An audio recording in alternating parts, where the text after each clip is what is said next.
Hello દોસ્તો, હું છું દીપિકા પટેલ. સ્વાગત કરું છું તમારું અમારી યુટ્યુબ ચેનલ માહીદીપ હેલ્થ કેરમાં. તો આજના વિડીયોમાં આપણે જોવાના છે કે શિયાળામાં શરદી અને ખાંસીના કારણે ઘણા બધા લોકો હેરાન થતા હોય છે. તો તેના માટે આયુર્વેદિક ઉપચારથી શરદી અને ખાંસીને કઈ રીતે મટાડી શકીએ છીએ અને શિયાળાની ઋતુમાં કેવી રીતે તંદુરસ્ત રહી શકીએ છીએ એની ચર્ચા આપણે આજના વિડીયોમાં કરવાના છે. તો વિડીયોમાં અંત સુધી બન્યા રહો અને આવા જ ઉપયોગી વિડીયો જોવા માટે અમારી ચેનલને સબસ્ક્રાઈબ કરો.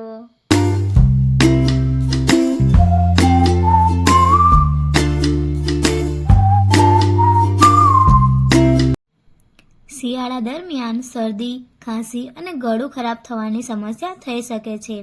વધતા જતા પોલ્યુશનના કારણે આનું પ્રમાણ હજુ પણ વધી શકે છે.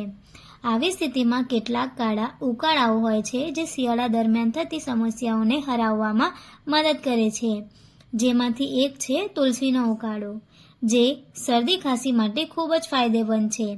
જેને બનાવવા માટે આપણને જોઈએ 3 થી 4 તુલસીના પાન, 1 ચમચી કાપેલું આદું, 2 ટુકડા મરી, 2 ટુકડા લવિંગ.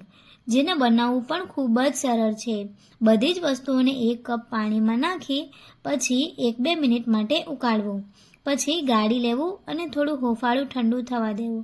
પછી તેમાં 1 ચમચી મધ ભેળવી દિવસમાં 2 વાર પીવું. તેનાથી તમને તરત જ આરામ મળશે.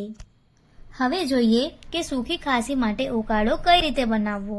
જેના માટે આપણને જોઈએ 1 મુલેઠી, 1 ચપટી હળદર અને 1 ચમચી કાપેલું આદું. બધી જ વસ્તુ ભેગી કરી પાણીમાં બોળી ત્યારબાદ 2 થી 3 મિનિટ માટે ઉકાળી લેવું અને ઠંડુ કરી તેમાં 1 ચમચી મધ નાખીને પીવાથી ખાંસીમાં રાહત મળે છે.